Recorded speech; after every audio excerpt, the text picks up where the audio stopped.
Hey, thanks for watching. We're going to do a quick demo of the GIZMOS here. So as we know, the numpad here is kind of the go-to standard when doing logic or mechanics here in Sandbox Game Maker. It's small, low profile, has a low face count, and generally when you do that, you turn them invisible, right? Which they all start to look the same. Unless you have a really great memory, you can come back, months or even years later and remember exactly what mechanics you did. It becomes a little tricky. So without having to click on it and see, maybe remembering that this is an asset spawner just by clicking on them. So when you have like a full scene set up, maybe something over here, um, without actually clicking on it to see what you've done, there's a lot of time wasted in that sense. So with the gizmos, something that we've created there are 8 different colors and shapes that go along with these. And the purpose of these is to do what the numpad does, but take it a step further visually. So they are color coded, which is nice for the aesthetics to keep things organized, but they also have 3-dimensional shape, which the numpad does not. So what that means is here the front row are all of them visible, obviously.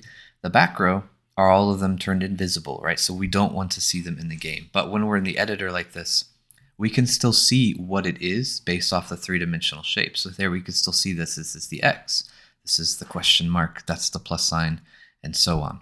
So that allows us to come into a scene that we've edited like this, and at a glance, because we see those 3D shapes, we know, like, I know that's my platform, right? The minus sign, that's my void that's going to happen right there.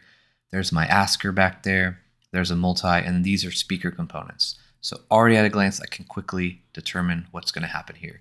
Another benefit of this is if you're working with other game developers and y'all are taking turns coming into the Game Maker to work on a game, if you set the standard for what these mean based off of what color or what shape they are, you can have a level playing field. They can come in and pick right up where you left off because they'll know what is doing what.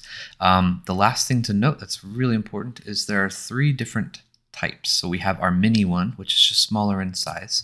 We have our standard, which is the normal size. And then we're going to have our elite version, which has the emissivity there. So it's a nice glow effect.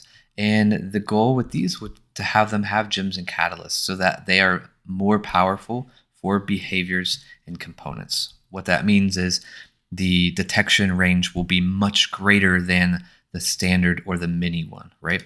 Or the platform, if you're using it as a platform where it has to move, it can move much faster than those that does not have a gem and catalyst. So check out the gizmos now. The mini and the standard versions of all 8 colors are in the library now to add.